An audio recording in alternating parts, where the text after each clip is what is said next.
budget workshop number 2 at Stanley T. Williams Community Center for the Board of Education to order at 5:59.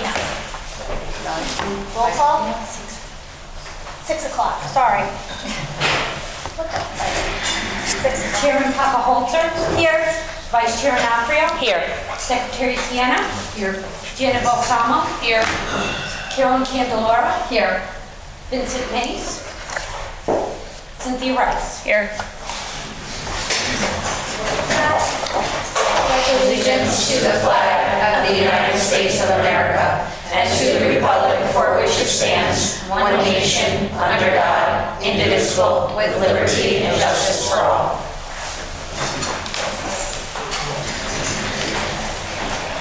The Board of Education will discuss and possibly take action on the following agenda items related to the budget. 2019 to 2020 operating budget. So at this time, similar to the last meeting, we have a PowerPoint and, oh, it's not our PowerPoint. Correct, the handout. We don't have a PowerPoint, we have a handout. Okay. So we're going to pass around a sheet detailing from our first meeting, the charge of looking at the superintendent's budget and the status quo with making adjustments to get to the 2.18 number. So we're going to go line by line, and we'll discuss Oh, it's 1. I thought it'd be thicker than that. modifications to get down to that 2.18 Okay. number. So I'll wait for Janice, if you're looking at it. The draft. Can you show another one for Mary? Here. We'll take this one for now. Yeah, we just put one in Vince's place, but we could share. Don't worry Yeah, about it. sure. We could share. Yes, if you want to. You can Oh, just pass one it for to there. the administrators, and whoever's here as well. Okay. All right. So if you look at the top, it says modified status quo because it's a blend of the two charts that are listed there. We're aware that the number that we had to get down to was 342,660, which would have been the differential between the two. So when Don continued, or when he finishes handing out the sheets,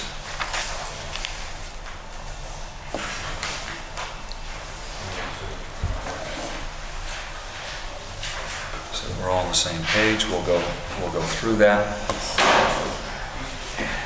We'll discuss the modifications, answer any questions about how we got down to that final number of 32,335,714, which represents the 2.18%. The administrative team met twice to discuss the operating budget and the capital budget, so we had lengthy conversations. I want to commend the administrative team for being true team players, coming up with creative ideas to get to that number that we were all charged with at the last meeting. Some of them obviously had to make some sacrifices along the way, which you're all well aware of or you'll hear about. So that being said, Don, let's start from the top, and if you could just walk through the revised request changes in the first one. Well, so one of the things that was contained in the superintendent's budget was a grade 5 teacher, and so that has been retained in this version. There is an assumption of 1 unfilled retirement. So before we go off of the grade 5, that is for a 1-year position. Yep. That will obviously go away the following year because that group will move on to 6th grade, and we'll be able to handle those 6th graders within the current FTEs that we have. So it's a 1-year post. Okay. So then there's an assumption of an unfilled retirement. That assumption has not been formally given to me, but I have received information from a very reliable source that we could be getting a retirement in the very near future that would not need to be filled due to the ability of this building to accommodate and use a staff member that could handle this position. Okay, so that's a true savings of that amount. I don't want to get into specifics only because I don't have that paperwork. Now, we had, initially in the superintendent's budget, there was a request for a social worker. As we spoke about last time, this has been cut to a .5 position.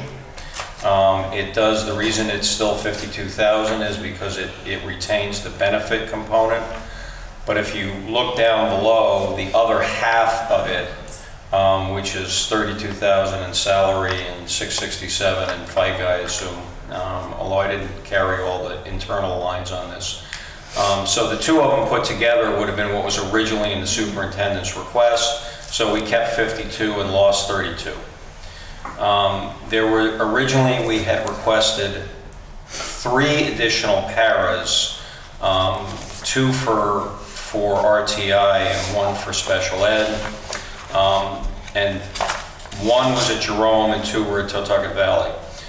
The Jerome position is maintained in this request. The 2 TVS positions are deferred.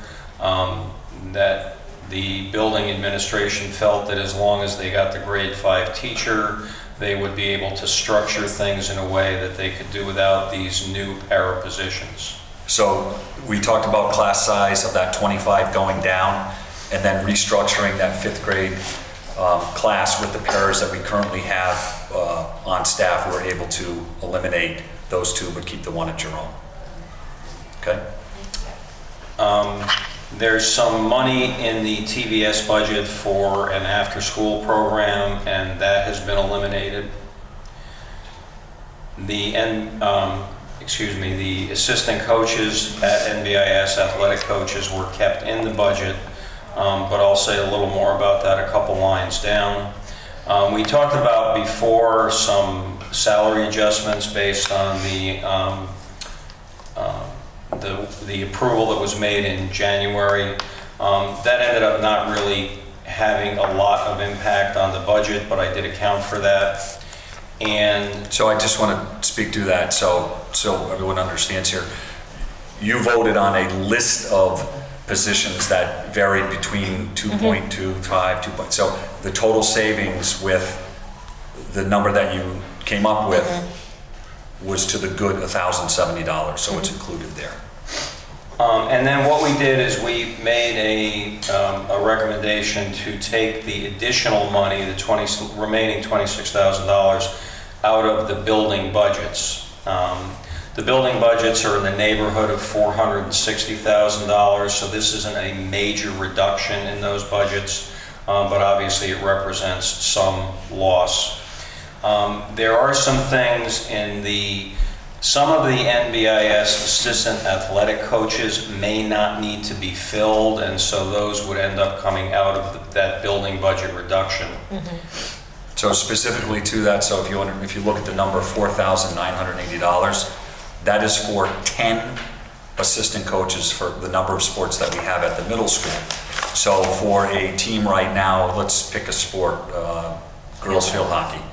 If they have 25 girls, they would only have, at this time, 1 paid coach. This would allow them to have a second assistant coach, and it's about $400 for the season. So you're dividing the $4,980 by 10.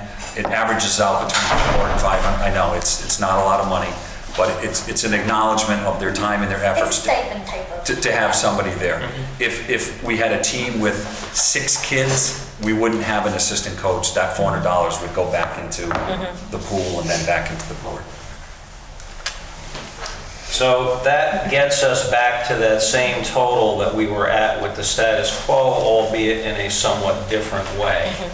And then down below are those things that were in the superintendent's budget that we have taken off the table, as it were. There's about $87,000 for the pre-K, and I don't know whether you want to talk about that now, the funding or... So I did have an opportunity. I can do more research on it was the East Haven model. I did speak with the superintendent. So they have 3 variations. 2 are funded through federal and state grants. They do have 1 tuition paying program right now. It's on a sliding scale. It's similar to our FRC, and they charge, if you are a full paying, about $860 a month for a full paying parent. They do not staff it with a certified staff member. They have a position that is greater in pay than a paraprofessional. I think it was about $30,000. So it is not the same. We are running our pre-K with a certified teacher. My recommendation would be, if we can eventually fund it, we fund it, but do the same model that we have in place right now with a certified, pre-K person.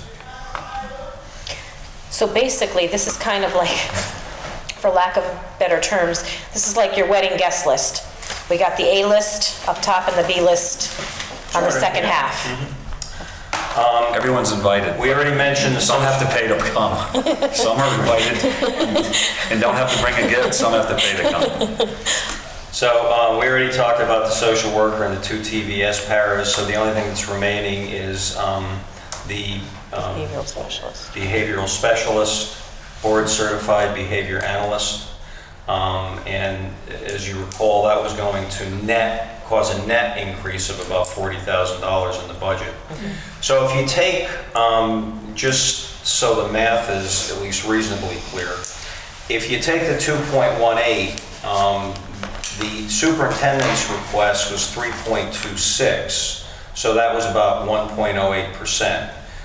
The .62 down at the bottom are the things that were in the superintendent's request that were eliminated, so that's where that came from. And the remainder to close the gap comes from the negatives up top, which were not, they would be reductions from the original status quo budget. You guys have a lot of work. But does that make sense to everyone, what Yeah. Don just Yes. said? Obviously, we blended the two to come up to get to our number. Yep. And we tried to, we tried to retain what we wanted to do, but we backed down on obviously the social worker. We're going to stay with the BCBA person on a contractual basis, on a daily basis for now. So I'll leave it if anyone has specific questions about the top tier of how we got there, or where we're at with that. Now, there was also a request that I do want to pass out. I know there was the question about legal costs over the last several years. So what I was able to do, or what Don was able to do, is go back 9 total years for the 3 different firms. And I apologize, some of this is in pen. You're going to see the totals that we've paid over 9 years. And you'll see dates next to them with the amounts that we did pay for the 3 different firms. On the second page, or third page, and I'll explain it to you, but Pullman Conley merged with Sullivan Schoen Campaign and Conan. So the dates going back 10 years are below, and then when it switched names and the firms merged, it's above. Okay, so you'll have, I think you're gonna need now. So, I mean, the Sullivan Schoen and Pullman Conley is basically Bill Conn. That's, Right. Just for yeah, clarification. well, Bill Conn and his his firm. associates. Now, you're dividing those totals by 9 years. I also identified if they were the special ed lawyer, the labor personnel, and then policy. So obviously, Bill Connors, because of negotiations with teacher contracts and There was with- 2 arbitrations, at least 2 arbitrations in there, right? If you go back, you can highlight and see where there's blips of expensive years. You can assume that that was an arbitration year or a negotiation. So the number in pen in the corner of the first page is for, That's how much, I think that's how Oh, much you paid. 165,814 is Birch and Moses. and that's for 1 year. That's divided, No, that's- that's No, nine, that's 9 years. 9 years. 9 years. So divide by 9 9. years, I don't want 1 year. I want 1 year, 1 Well, year, 1 year. so he's just saying, so to get an average, he gave us So 9 years so you worth can see, divided now, by I 9. can give you, I mean, That's not how it works. I know. well, this is the way, you wanted a historical. Now, I can send you, You know, it would be nice for me, like a graph or something like that. That's I'm fine. sorry, I've been doing numbers for 3 days and my head really No, that's hurts. okay. I mean, I But to look wasn't at 9 sure numbers exactly and then I how you have to did it. back out what I want, it's just not something I really No, that's want fine. to do. So you want an annual total? I want an For annual each firm. total by firm, and so I can, Okay. and I was kidding about the graph. Like I can, I know, but like. We can draw something one. easy. Excel makes graphs. Right, I don't care if Some you total call it if you graph. all right, so, It's easy. but this gives you, Yeah, I mean, this this is is an historical. Excel I'll sheet, send so I you can do a Perfect. year. Yeah. Yeah, that would be just much easier for, Okay. to see. Perfect. Yeah, I The next thing I'm going to pass around we had a conversation about historically with budgets and superintendent's budget, board budget, and how, so I was able to go back 17 years, so I'm gonna pass the next sheet around. I have copies, I can take those, and I'll take them at the other end. There's gonna be some funky years for policy. Well, I'll explain. What happened with policy was, we had a policy attorney who came to every meeting. Okay, and then about, Sorry, what was the question? she I'm said there was looking some at the funky policy years numbers. with policy. And for a while, we had an attorney that came to every policy meeting. And it really racked up the fees. And then, oh God, Chris Manna was on the board then. I don't know how many years ago it was, because he really pushed for this. Probably 10 years ago. And we got a different firm, and we were doing it over we consulted with the attorney over the firm, which saved a lot of money. But this policy, Not this year. in this time frame, it's all shipment? This year's a lot. 2018 It's is a just lot. shipment, right. That's a lot. So prior to that, it would have been Birch and Moses. So that, and that's when it was really expensive. Yeah. Back then. Okay, well, for 2018, we paid, I'm going to average, $13,400 Right, if you add up those lines. For policy? for policy. Yeah. I don't think that's really, That's not actually a lot. I think we got. I divided it by 9, got 14. Yeah, I got 14 something, Yeah. which Right, is so the 13, average. but- 14,000. That's what I'm saying. I don't But think when that's you really look at crazy. the different, there's a year where there's, no, There's some years in policy, though, where all the policies had to be revamped due to state statutes. Some years were busier than others, that I do know. Yeah, I think some of the numbers you're seeing in 2010 are because we may have embarked on that original Coming to the- update of all of the policies. Right. So there was more going into it, and there were more occasions 2013, where we had, 2011. But as you said, I'll give you the annual totals, and then it'll be easier to see. All right, and we'll do it just the year, so you have to break out. The last one, I passed this out a few times, but it's always a new board around budget time, several years ago, but it's about the budget process and the role of the board, and I thought you would enjoy it. Rose Angeloni actually authored it, and I think there's some poignant points to it. So I'm gonna pass this around just so you don't have to read it tonight. You can, in your spare time, read it. But I think it speaks to a lot of the charges of building a budget and what you're charged with doing and the role of what goes into it. Now, any questions about the operating budget before we go to capital? No. Anyone? Operating? Anything that we passed out that you need clarification on? No one's saying no? So we No, keep it no, going. no, All right, sorry. Here's this Pass stuff. these out. I got some. A stack of them. Probably gonna get way more than we need. So the next list that you're going to get is the capital budget plan. We had discussions about collectively what we thought were the highest priorities. Starting at the top, we obviously know that we've had discussions about the feasibility study where we have 25 aside right now, and if we were to put another 25 on to continue with that feasibility study. We don't want to lose that momentum. I'm guessing that everyone's on the same page with that. So that was a high priority. There's one right now, the second one on your list is the elevator upgrade. We're at a critical point right now because that did malfunction again. I emailed you and let you know that it worked for 2 weeks. It's been down for about 2 weeks, Mr. Steffler? Possibly. So there's many problems here. We do have a wheelchair-bound student right now. We do. And we have 3 students on crutches right now. We have a staff member that struggles with the stairs.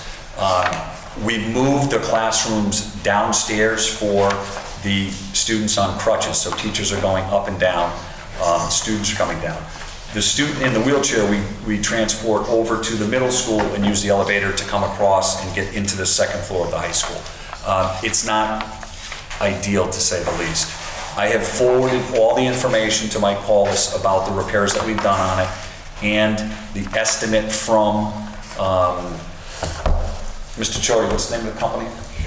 Schindler. And Bill's here tonight. He's worked very closely with the companies on the repairs of this over the last several months. This is something that I think is going to come before us before we get into this process, because we have to have an elevator for many reasons. And I think that's something that at our next communications meeting, which is coming up in February, we need to have a real open conversation about that. Yeah. Okay? So that was them.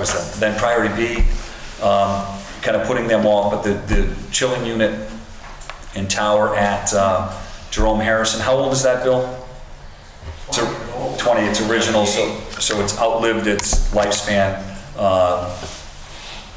That's $47,000. The additional funding, if you so choose on the menu, to do the entire roof, the building, do the grout work, do the pointing of bricks and all of that, we would need $112,000. You know that we have, what did we set aside for that, 47? 48. 48, so we have 48 currently, and then that other estimate that came in was for 160,000 there. So then the bottom tier, we have been abating at the elementary schools, and we've been chipping away over time. TBS still has quite a bit of removal in the tile. The tile is in good shape. We monitor it if there's anything that is coming up. John Florio is able to remove small sections. By law, he's able to do that with no one in the building. If it gets, to be more of a concern, we have a company come in and do it. So that was one of the things that we've been chipping away at. And there's a 6-month inspection of the asbestos, so if they identify any potential hot spots, those are the ones that we would go after right now. We did do a couple rooms this year because we were doing some work in the life skills room. So we can do small pieces of Totucket Valley with not a lot of disruption to anything that's going on, but this was like a hallway and a few classrooms is what was in that budget. Same with the next one, continue the unit ventilator replacements. We're going with heating and cooling units. We have a number of them that we're going to do once we get out of the heating season at TBS, and I think 2 at the high school. I think there's 8 next door. Yeah, unfortunately, the guy bailed on John a couple of weeks ago, but he was going to call him today and reschedule. To start them, or to take them? To spec them. Spec them, okay. And then the district paving reserve, it's something that at this point we want to stay on top of, but we can work with the town when they're doing major projects and see if we can piggyback off of them. So that's the list for capital right now. Any questions with Bill Chody here, the administration here, about any of the capital items, or? We don't have any more handouts. No questions on my part. I don't have any.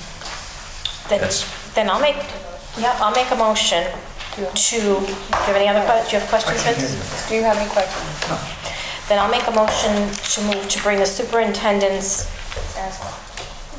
I want to make a motion to bring the superintendent's requested budget forward at 3.26. Are we going to get it? Probably not, but I feel like I was elected to work for this school district to try to do what's best for the district, and this is what they're saying that they need.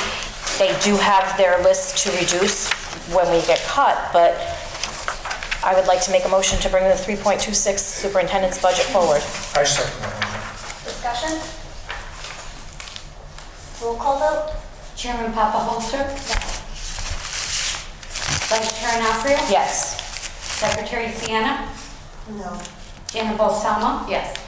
Carolyn Candelora? No. Vincent Mace? Yes. Cynthia Rice? No.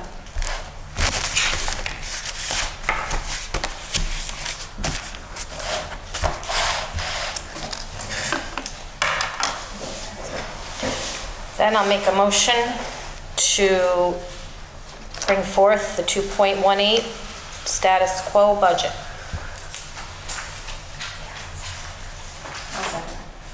Discussion? Roll call vote?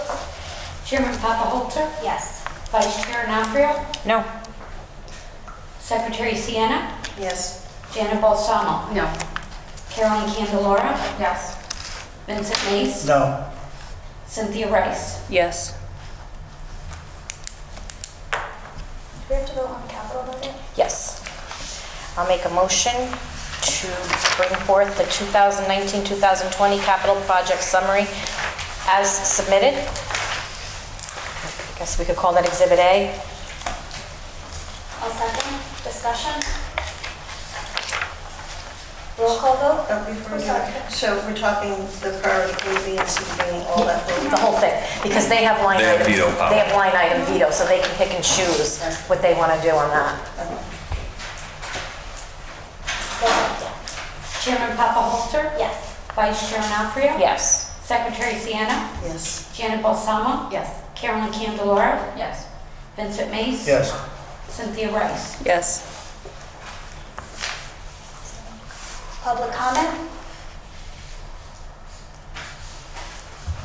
Then I'll make a motion to adjourn. Second. All in favor? Aye. Did you get that? We've seconded everything there. You got it? Good job. Or you have to come back tomorrow night. I guess To this is adjourn. the superintendent's request. Yes, it is. This was ours. Correct. What was the end result?